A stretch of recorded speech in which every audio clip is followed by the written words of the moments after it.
বিজেপির দালাল অধীর চৌধুরী কটাক্ষ শাসক দলের, জোর চর্চা তৃণমূল কংগ্রেসে। চলতি সপ্তাহের বুধবার পৃথক পৃথক কর্মসূচিতে মালদহে আসছেন মমতা বন্দ্যোপাধ্যায় এবং রাহুল গান্ধী। আর রাহুল গান্ধীর কর্মসূচির আগে হাওয়া গরম মালদহে। রাহুলের যাত্রায় আপত্তি না থাকলেও তৃণমূলের অন্দরে ক্রমশই ক্ষোভ বেড়ে চলেছে প্রদেশ কংগ্রেস সভাপতি অধীর রঞ্জন চৌধুরীকে ঘিরে। অন্যদিকে আবার কংগ্রেস ছুটেছে রাহুল গান্ধীর মধ্যাহ্ন ভোজের জন্য সরকারি অতিথিশালা না মেলায়। এই পরিস্থিতিতে দাঁড়িয়ে একে অন্যকে রীতিমতো কাঠগড়ায় তুলে চলেছে কংগ্রেস এবং তৃণমূল নেতৃত্ব। রাজ্যের মুখ্যমন্ত্রী মমতা বন্দ্যোপাধ্যায় এবং রাহুল গান্ধীর সফরের আগেই কংগ্রেসের বিরুদ্ধে সুর চড়িয়েছে জেলা তৃণমূল নেতৃত্ব। এমনকি অধীর রঞ্জন চৌধুরীকে বিজেপির দালাল বলে কটাক্ষ করতেও পিছু পা হলেন না তৃণমূল কংগ্রেস নেতৃত্ব। প্রকাশ্য সভা থেকে মালদা জেলা তৃণমূল সভাপতি আব্দুর রহিম বক্সী বলেন, অধীর চৌধুরী আদৌ কংগ্রেসের লোক কিনা সে বিষয়ে চরম সন্দেহ রয়েছে, কারণ বিজেপির সুবিধা তিনি করে দিচ্ছেন প্রত্যেক দিন। রাহুল জি বলছেন ইন্ডিয়া জোটের সঙ্গে আমরা রয়েছি, অন্যদিকে আবার সোনিয়া জি বলছেন ইন্ডিয়া জোটের সঙ্গে আমরা রয়েছি, আবার মমতা বন্দ্যোপাধ্যায়কে পাশে বসিয়ে জোটের কথাও বলছেন। কিন্তু এখানে অধীর রঞ্জন চৌধুরী বলছেন মমতা চোর, অভিষেক চোর। সরাসরি তৃণমূল কংগ্রেসকে চোর বলছেন তিনি। কিন্তু আমরা যদি তাকে দালাল বলি তাহলে আবার তার গায়ে লেগে যাবে।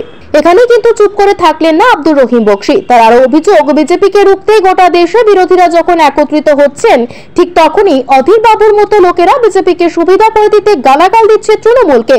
কংগ্রেস মিছিল করবে, রাহুল মিছিল করবে, রাস্তা দিয়ে হেঁটে যাবে, তাতে আমাদের কোনো সমস্যা নেই, কিন্তু আমাদের সমস্যা রয়েছে অধীর বাবুর ভূমিকা নিয়ে।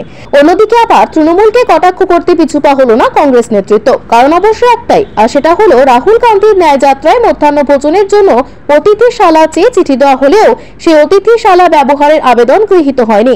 আর এখানেই তৃণমূলের ভূমিকা নিয়ে পাল্টা প্রশ্ন তুলেছে কংগ্রেস।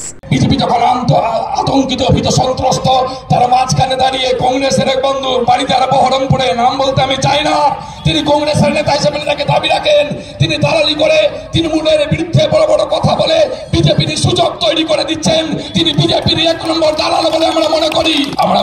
এই ধরনের দালালদেরকে প্রথমে চিহ্নিত করার মধ্য দিয়ে তাদেরকে বলতে হবে, তাদেরকে বোঝানোর চেষ্টা করতে হবে যে তোমাদের হাত ধরে আবার একবার 2024 সালের নির্বাচনে বিজেপি আবার ক্ষমতায় চলে আসতে পারে। এই দালালদেরকে চিহ্নিতকরণ করতে হবে বন্ধু। এই দালালরা গ্রামে কিছু কিছু এজেন্ট ছেড়ে দিয়েছে তারা, আর মানুষকে ভুল বুঝানোর চেষ্টা করা হচ্ছে। আমরা চাই সে দালালদেরকে চিহ্নিতকরণ করার মধ্য দিয়ে মমতা ব্যানার্জি সামাজিকভাবে মানুষের পাশে দাঁড়ানোর চেষ্টা করছেন। মমতা ব্যানার্জির সাথ দেওয়ার জন্য সর্বস্তরের মানুষের কাছে আবেদন করবো আমরা। এখানকার নেতা বলছেন, অধীর চৌধুরী বলছেন তৃণমূল কংগ্রেস চোর। আমরা দালাল বললে খুব গায়ে লাগবে বন্ধু। কংগ্রেস বলুন তো একটু, আপনার তো শুভবুদ্ধি জ্ঞান সম্পন্ন কংগ্রেসের মানুষ সুজাপুরের মাটিতে বাস করেন, অনেক বুদ্ধিজীবী মানুষ কংগ্রেস আছেন এখানে। যারা কংগ্রেস পার্টিরা করছেন তাদের কাছে আমাদের প্রশ্ন, একদিকে ইন্ডিয়া জোট তৈরি না হলে বিজেপিকে ক্ষমতা থেকে সরানো যাবে না। বিজেপির আতঙ্কে গোটা ভারতবর্ষের সাধারণ মানুষ আজকে ভীত সন্ত্রস্ত আতঙ্কিত যে বিজেপি যদি পুনরায় আবার ক্ষমতায় আসে মানুষ তাদের নিজ নিজ ধর্ম পালন করতে পারবে কিনা, গণতান্ত্রিক অধিকার সুরক্ষিত থাকবে কিনা, সংবিধানের পাতাটা ঠিক থাকবে কিনা, আইনের রাজত্ব থাকবে কিনা, মানুষ নিজ নিজ ধর্ম পালন করতে পারবেন কিনা। যখন এর জন্য সমগ্র ভারতবর্ষের মানুষ বিরোধীরা একত্রিত হচ্ছেন, তখন এখানে দাঁড়িয়ে অধীর বাবুর মতো লেখরা তারা বিজেপিকে সুবিধা করে দিতে তৃণমূল কংগ্রেসকে লাগাতার ভাবে গাল দিচ্ছেন।